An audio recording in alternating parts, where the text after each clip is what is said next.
ذکر ہے کہ جلیل پور کے ایک گاؤں میں ایک دفعہ ایک مشہور ڈاکو ہوا کرتا تھا۔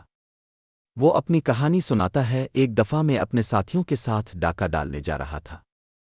راستے میں ایک جگہ ہم کچھ دیر آرام کرنے کے لیے بیٹھ گئے تو وہاں ہمیں کھجور کے 3 درخت نظر آئے۔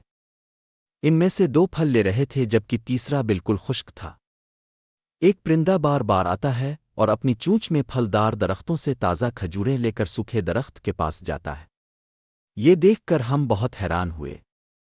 میں نے اس پرندے کو 10 بار کھجوریں اٹھاتے ہوئے دیکھا تو مجھے یہ جاننے کا تجسس ہوا کہ اس خشک درخت پر کیا ہے کہ یہ پرندہ بار بار پھل لے کر وہاں پہنچاتا ہے۔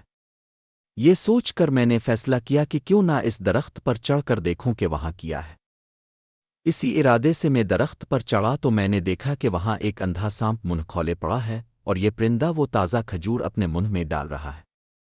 مجھے یہ دیکھ کر اتنا تعجب ہوا کہ میں بے اختیار رونے لگا۔ میں نے کہا، اے میرے خدا، یہ سانپ جس کو مارنے کا حکم دیا گیا ہے جبکہ یہ اندھا بھی ہو گیا، تو نے اس کو رزق دینے کے لیے ایک چڑیا مقرر کیا، اور میں تیرا بندہ جو تیری توحید کا اقرار کرتا ہوں، میں تیری رحمت سے کیسے مایوس ہوں؟ میں تیرے بندوں کا مال کیسے لوٹ سکتا ہوں اور انہیں نقصان پہنچا سکتا ہوں؟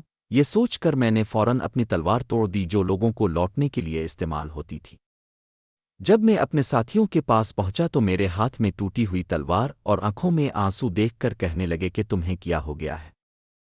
تب میں نے جواب دیا کہ میں نے اپنے رب سے توبہ کر لی ہے، اب میں صرف اس انتظار میں ہوں کہ میرا اللہ میری معافی قبول فرمائے۔